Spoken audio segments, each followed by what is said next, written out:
आज आपल्याला तिखट खुसखुशीत शंकरपाळ्या बनवायच्या आहेत. तर त्यासाठी काय काय साहित्य लागतं ते तुम्हाला सांगते.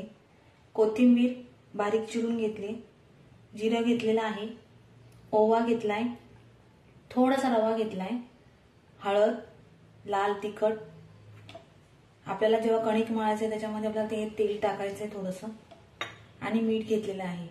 तर आता आपण सुरुवात करूया आपल्याला तिखट शंकरपाळ्या करायला. तर त्याच्यामध्ये पहिल्यांदा आपण थोडंसं तेल टाकून घ्यायचं. त्याच्यानंतर चवीनुसार मीठ टाकून घ्यायचे.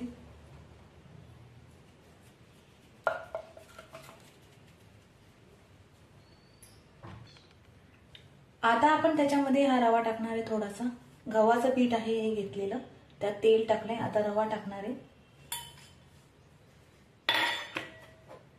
हळद टाकणार आहे अर्धा चमचा, आणि जसं तुम्हाला तिखट पाहिजे तसं तिखट टाकायचंय.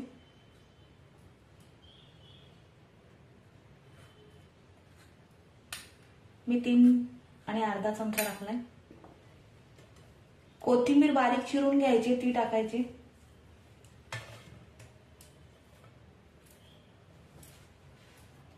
जिरं घ्यायचं, थोडंसं असं हाताने मळून घ्यायचं, ते टाकायचं जिरं. ओवा घेतलाय टाकायला, हा बघा. ओवा हाताने थोडासा असा बारीक करून घ्यायचा, म्हणजे स्वाद त्याला चांगला येतो.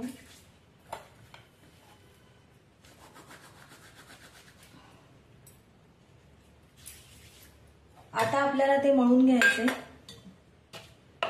व्यवस्थित घट्ट असं. थोडा पाण्याचा हात घेते, जास्त मऊ करायचं नाही, घट्ट मळून घ्यायचं असं. आणि अर्धा तास ते मळून झाल्यानंतर अर्धा तास ठेवायचे.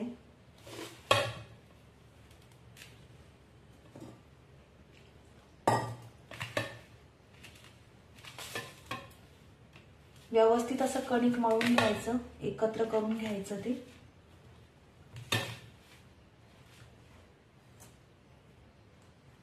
रवा टाकल्यामुळे त्या शंकरपाळ्या छान अशा खुसखुशीत होतात.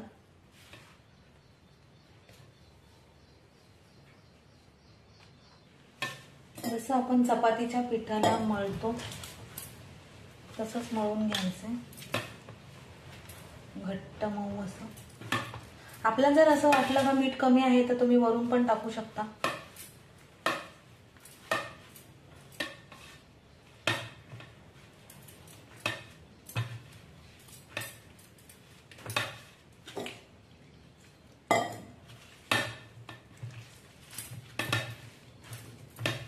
व्यवस्थित एकजीव होईपर्यंत मळून घ्यायचं.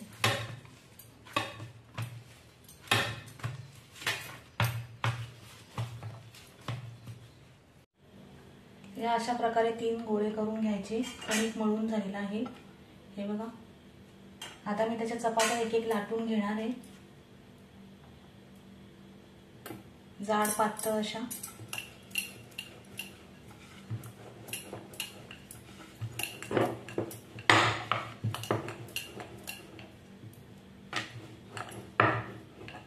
हे बघा, छान असं झणझणीत तिखट दिसतंय.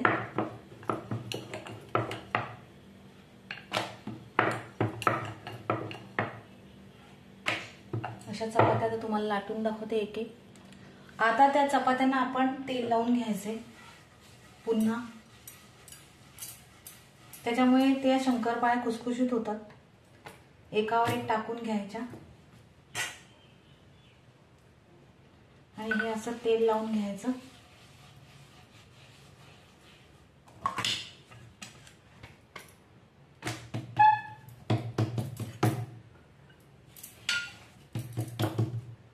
आणि त्याचा रोल करायचा.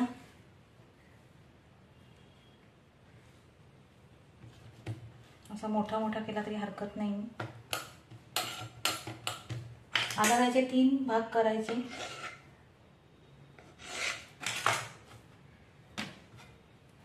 आता आपल्याला त्या शंकरपाळ्या लाटून घ्यायच्या.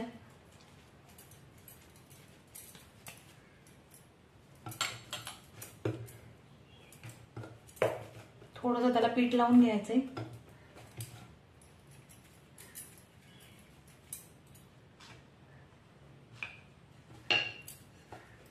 जास्त पातळ म्हणजे जास्त पातळ कढई करायच्या, लाटताना जरा व्यवस्थित लाटायच्या.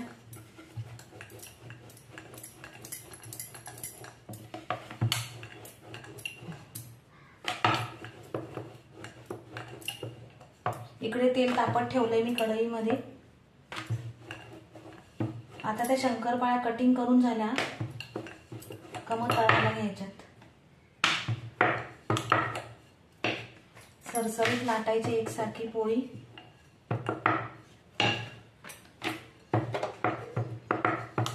हे बघा.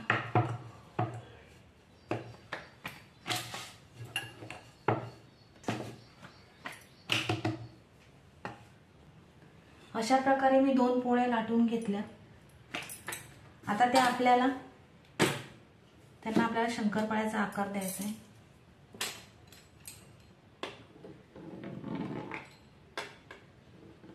जशा तुम्हाला बारीक जाड कापायच्यात मोठ्या तशा तुम्ही कापू शकता.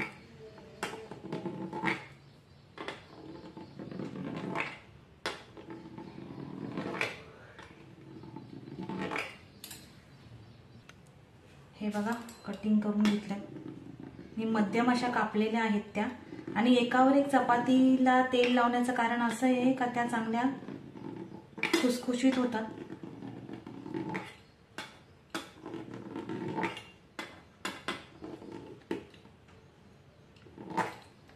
आता इकडे तेल तापत ठेवलेलं आहे. तेल तापल्यानंतर मंद आचेवरती उकळल्यानंतर गॅस बारीक करायचा आणि मंद आचेवरती आपल्याला त्या शंकरपाळ्या तळायच्या आहेत. तर चला तर मग आता शंकरपाळ्या आपण तळूया. आता तेल तापलेलं आहे. आता मी गॅस बारीक करते आणि शंकरपाळ्या आपल्याला टाकायच्यात त्याच्यात आणि तळून घ्यायच्यात. कुठलीही गोष्ट मंद आचेवरती पटकन शिजते आणि आतमध्ये कच्ची राहत नाही, कुठलाही पदार्थ केला तर. आणि या शंकरपाळ्या खूप दिवस टिकतात, खराब होत नाही. आपण लहान मुलांना टिफिनला पण देऊ शकतो. एक साईडनी कुरकुरीत झाल्यानंतर आपल्याला त्या पलटी करायच्या. हे बघा एक साईडनी कुरकुरीत झालेले आहे. लालसर गुलाबी अशा काढून घ्यायच्या आपल्याला, जास्त पण लाल करायच्या नाही.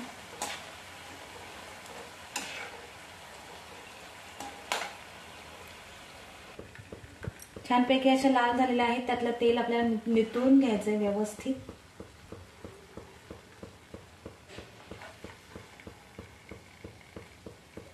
आता मी दुसऱ्या टाकून घेणार आहे त्याच्यामध्ये.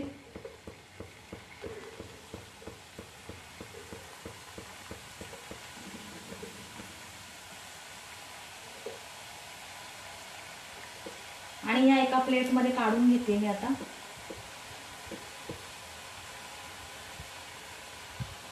शंकरपाळ्या आपल्या रेडी आहेत. हे बघा छानपैकी अशा कुरकुरीत झालेल्या आहेत. आता मी त्या पातेल्यात एका ओतून घेणार आहे आणि या तळलेल्याही काढून घेणार आहे.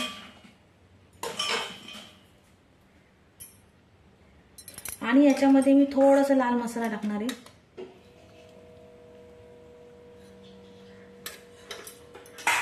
आणि थोडंसं झाकण याच्यावर ठेवायचं आणि त्या अशा हलक्या हाताने त्याला सगळा लाल मसाला लागला गेला पाहिजे. बघा तिखट शंकरपाळ्या आपल्या हे बघा कडक झाल्या छान. तिखट शंकरपाळ्या आपल्या रेडी आहेत. तर आपल्या या रेसिपीला लाईक करा, शेअर करा, कमेंट करा आणि सबस्क्राईब करा.